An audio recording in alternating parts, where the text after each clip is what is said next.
ఓవైపు Russia Ukraine యుద్ధం, మరోవైపు ఇజ్రాయెల్ హమాస్ దాడులు ప్రపంచాన్ని గజగజలాడిస్తున్నాయి. అయితే వీటితో పాటు ప్రపంచవ్యాప్తంగా పలు దేశాల్లో సాగుతున్న అంతర్యుద్ధాలు తీవ్ర స్థాయిలో ఉన్నాయని విశ్లేషకులు చెబుతున్నారు.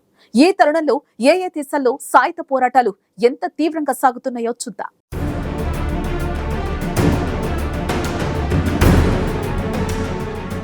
ఈ శతాబ్దం ఆరంభంతో పోల్చితే ఇప్పుడు ప్రపంచం మరింత హింసాత్మక ప్రదేశంగా మారుతోంది.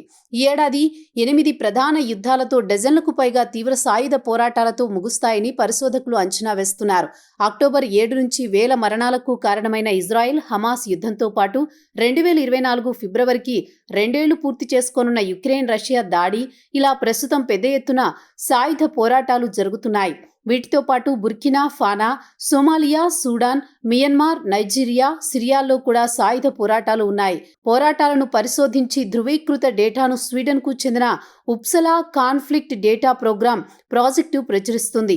వీరు ప్రచురించిన డేటాను ఐక్యరాజ్య సమితి ఏజెన్సీలు, వరల్డ్ బ్యాంక్, ఇతర అంతర్జాతీయ సంస్థలు ప్రామాణికంగా తీసుకుంటాయి. ఏడాది కాలంలో ఒక యుద్ధంలో 1000 మరణాలు సంభవిస్తే దాన్ని పోరాటంగా నిర్వచిస్తారు. పోరాటాల్లో సంభవించే మరణాల సంఖ్య 2022లో 97% పెరిగింది. 2000 ఆరంభం నుంచి చూస్తే ఈ పెరుగుదల 400% ఉంది. దశాబ్దాల పాటు చరిత్రాత్మకంగా తక్కువ స్థాయిలో ఉన్న సంఘర్షణల స్థాయి తాజాగా పెరుగుతున్నాయి.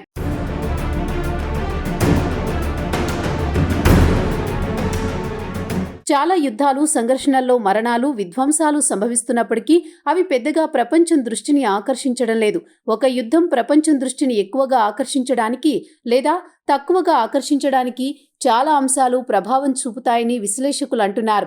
అందులో ఒకటి, ఒక ప్రాంతంలో జరుగుతున్న యుద్ధం వల్ల ఇతర దేశాలకు కూడా ప్రమాదం పొంచి ఉంటుంది. ఈ పోరాటాల సామీప్యత, ఎన్జీఓలు, జర్నలిస్టుల కదలికలపై ఆంక్షలు, సోషల్ మీడియాలో వీడియోలు, రికార్డింగులు, ఫోటోలు, స్టోరీలు వ్యాప్తి చెందడం, సంక్షోభాల్లో చిక్కుకున్న దేశాలతో ఇతర దేశాలకు భౌగోళిక, సాంస్కృతిక సంబంధాలు వంటి ప్రభావం చూపే ఇతర అంశాలు. ఇవి ప్రపంచం దృష్టికి రాకపోతే ఆయా దేశాల అభివృద్ధిపై ప్రత్యక్ష ప్రభావం పడుతుంది. కాల్పుల విరమణకు అంతర్జాతీయ ఒత్తిడి, మానవతా కారిడార్లను తెరవడం, ఆహారం, ఔషధాలకు సంబంధించిన సామాగ్రిని పంపించడం వంటి పనులపై ఇది ప్రభావం చూపుతుంది. 1994లో రువాండా మారణహోమం తర్వాత గతేడాదిని అత్యంత ఘోరమైనదిగా జర్నల్ ఆఫ్ పీస్ రీసెర్చ్లో పేర్కొన్నారు. 2 ప్రముఖ హింసాత్మక యుద్ధాల కారణంగా 2022లో మరణాల సంఖ్య గణనీయమైన పెరుగుదల కనిపించింది.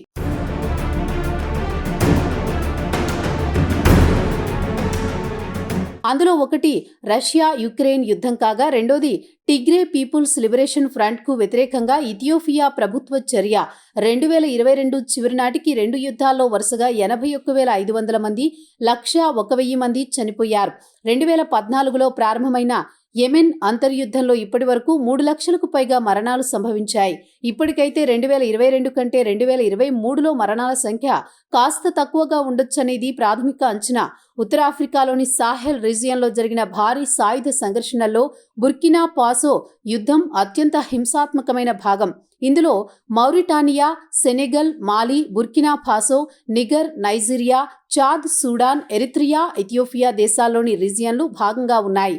2016 నుంచి ప్రభుత్వ బలగాలకు, ఇస్లామిక్ తిరుగుబాటు సమూహాలకు మధ్య హింసాత్మక ఘర్షణలకు బర్కినా ఫాసో వేదికగా ఉంది.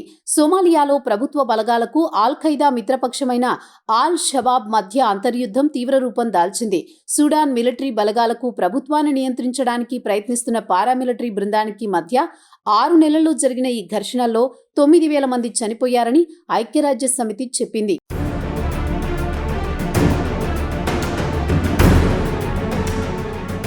ఐక్యరాజ్య సమితి మైగ్రేషన్ ఏజెన్సీ ప్రకారం ఈ పోరాటం కారణంగా 2.5 కోట్ల మంది, అంటే దేశ జనాభాలో సగానికి పైగా మానవతా సహాయాన్ని అందుకునే స్థితిలోకి జారిపోయారు.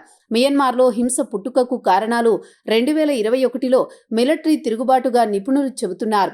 ఉప్సలా ప్రోగ్రాం ప్రాథమిక డేటా ప్రకారం నైజీరియా, సిరియాల్లోని అంతర్గత పోరాటాలతో 2 దేశాల్లో మృతుల సంఖ్య 1000కి చేరనుంది.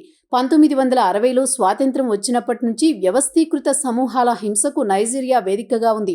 2011 మార్చిలో అధ్యక్షుడు బషర్ అల్ అసద్కు వ్యతిరేకంగా జరిగిన నిరసనలతో మొదలైన సిరియా అంతర్యుద్ధంలో తిరుగుబాటు గ్రూపులతో పాటు Russia, Turkey, Qatar, Saudi Arabia, United States వంటి విదేశీ శక్తులు కూడా ఉన్నాయి. సౌదీ అరేబియా మద్దతు ఉన్న యెమెన్ ప్రభుత్వానికి వ్యతిరేకంగా హౌతీలు నిలబడ్డారు. ఐక్యరాజ్య సమితి జోక్యంతో 2022లో 6 నెలల కాల్పుల విరమణ ఒప్పందంపై సంతకాలు చేసినప్పటి నుంచి అక్కడ హింస కాస్త తగ్గింది. అయితే హౌతీలు, సౌదీ మధ్య చర్చలు ఆగిపోయాయని వస్తోన్న నివేదికలపై ఆందోళనలు పెరుగుతున్నాయి.